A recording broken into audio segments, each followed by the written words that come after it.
History is full of stories that sound too wild, too fantastical to be true.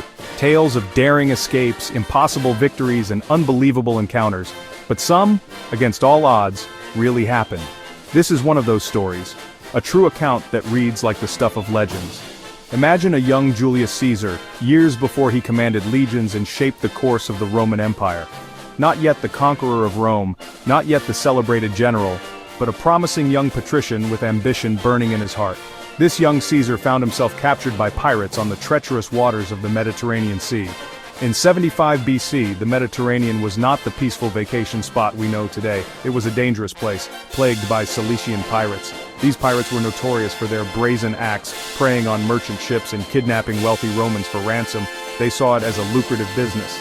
Most captured nobles, fearing for their lives, would have begged for mercy, pleaded for their freedom, and offered all their riches. Caesar, however, did the opposite. He refused to cower. His reaction to captivity was so bold, so unexpected, that it stunned his captors. It revealed the raw ambition and unshakable confidence that would later define his legendary career. It was a glimpse into the character of the man who would become one of history's most influential figures. The pirates initially thought they'd caught an easy mark, a prize to be ransomed for a hefty sum. They saw him as just another rich, soft aristocrat ripe for exploitation. Instead, they found themselves dealing with a man of extraordinary will, a man who acted like their leader, issuing commands and making demands, not like their helpless prisoner. Caesar's time with the pirates became a bizarre and unexpected test of willpower and personality. It was a trial of his resolve, not just a matter of mere survival. This episode is far more than just a dramatic anecdote from the life of a famous man. It's a crucial glimpse into the mind of a future world shaper, a window into the soul of a leader.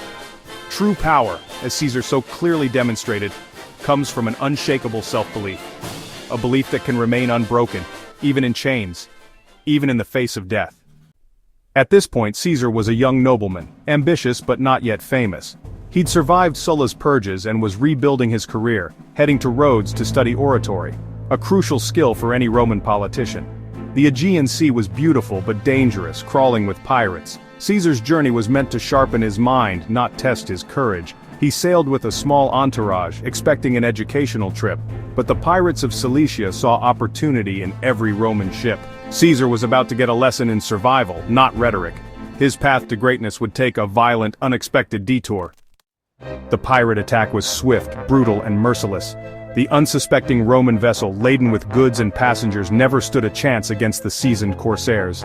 Caesar's ship, though seaworthy, was simply no match for the speed and maneuverability of the pirate galleys. They were outmatched and outmaneuvered in the vast expanse of the ancient Mediterranean. The pirates, a motley crew of hardened seafarers, swarmed the Roman vessel with unmatched ferocity. Their intent was clear: plunder and capture. The pirates, with a blood-curdling yell, stormed aboard, their cutlasses glinting in the harsh sunlight. The clash of steel echoed across the deck. Amidst the chaos, the pirates quickly identified Caesar as the prize, a valuable hostage who could fetch a handsome ransom. His noble bearing set him apart. He and his companions were swiftly seized, their hands bound tightly with coarse rope, their fate hanging precariously in the balance. Valuables were stripped without ceremony, gold coins, jewelry, and anything of worth was quickly pilfered from the captured Romans. The rest of the crew were left behind on the damaged ship, abandoned to their fate, or worse, met a grim end at the hands of the ruthless pirates. The pirates, their prize secured, took Caesar to their secluded island base, a fortress carved into the rocky coastline, far from the reach of Roman law. They were ready to demand a king's ransom for his safe return, their eyes gleaming with avarice as they envisioned the riches to come. For them, this was routine business, a calculated risk with a potentially enormous reward. Just another nobleman, ripe for exploitation, another payday, another opportunity to indulge in their ill-gotten gains. They expected fear, subservience, and unquestioning obedience from their captive. But Caesar, even as a captive, bound in chains and surrounded by his captors, refused to play the victim, refused to cower in fear. He held his head high, his eyes blazing with defiance. He was now their bargaining chip, a pawn in their game of greed, but he acted as if he was still in control, as if he held all the cards. His audacity was breathtaking. The pirates, accustomed to easy submission, had no idea what they were truly in for. They underestimated their captive. Their power, their weapons, their chains, all were an illusion when faced with such unwavering resolve. Caesar's will, his indomitable spirit, was the real force in the room, a force that would soon turn the tables on his captors. The stage was set, not for a simple hostage negotiation, but for a psychological battle of wills, a clash between a captive and his captors. Caesar's behavior stunned the pirates from the start. It was as if they had captured a king, not a mere nobleman. His audacity was unprecedented. When they set his ransom at 20 talents, he scoffed, barely containing his amusement. Instead of accepting their valuation, he demanded they double it to 50, claiming he was worth far more. He insisted they knew who they had captured. Instead of pleading for his life or freedom, he mocked and commanded them, as if they were his servants and not his captors. His arrogance was astounding. He treated captivity as a minor inconvenience, a temporary setback in his grand life, rather than a life-threatening situation. He wrote speeches, practiced his oratory, recited poetry, and engaged in intellectual pursuits, seemingly oblivious to his predicament. He even had the gall to order the pirates to be quiet when he needed rest, demanding silence with the authority of a general addressing his troops. He joked, deadly serious, with a glint in his eye that belied the humor. He warned them that he'd hunt them down and crucify them after his release, a promise delivered with chilling conviction. The pirates laughed, thinking it bravado, the empty threats of a powerless man. They couldn't have been more wrong.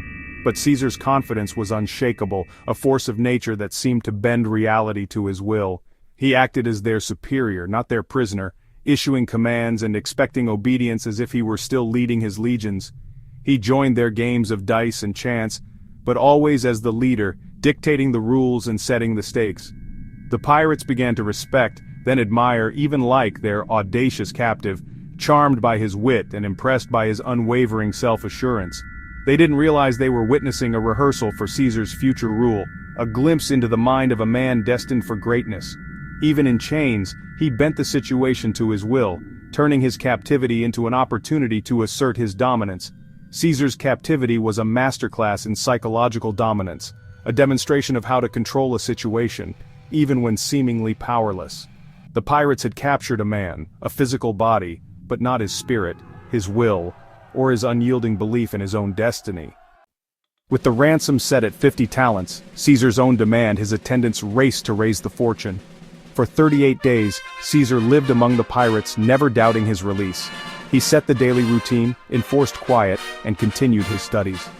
The pirates, seeing the money as certain, kept him alive and well. Finally, the ransom arrived, a king's fortune in silver. The pirates, satisfied, released Caesar on the coast, thinking their business was done. They had no idea their real trouble was just beginning. Caesar walked away free in body but burning with a promise of revenge. The pirates had underestimated the man they'd let go. Their fate was sealed the moment they set him free. Most would have fled home simply grateful to survive such an ordeal, not Caesar. He immediately set out for Miletus, fueled by a burning desire for vengeance. He rallied local officials and eager volunteers, quickly assembling a small but determined fleet. Caesar's personal vendetta swiftly transformed into a full-fledged military mission. He knew the pirates' routines intimately, their hidden hideout, and crucially, their weaknesses. The pirates, flush with recently acquired ransom money, never saw the gathering storm that was rapidly approaching. Caesar's speed and decisiveness were already legendary, even at this early stage. He sailed straight for their island stronghold, ready to deliver swift and decisive justice. For Caesar, honor demanded immediate action, not a moment's delay. The pirates were about to pay the ultimate and very steep price for their grave mistake. Caesar's fleet struck the pirates' base with ruthless efficiency. The pirates, caught off guard, were quickly overwhelmed. Caesar recovered his ransom and captured the entire band. He delivered them to the Roman governor, demanding execution. When the governor hesitated, hoping to profit by selling the pirates as slaves, Caesar took matters into his own hands. He personally ordered the pirates crucified, fulfilling the promise he'd made in captivity. In a final gesture, he had their throats cut first, sparing them prolonged agony. This episode revealed Caesar's audacity, strategic mind, and merciless resolve. The world learned Julius Caesar was not a man to cross, and he always kept his word.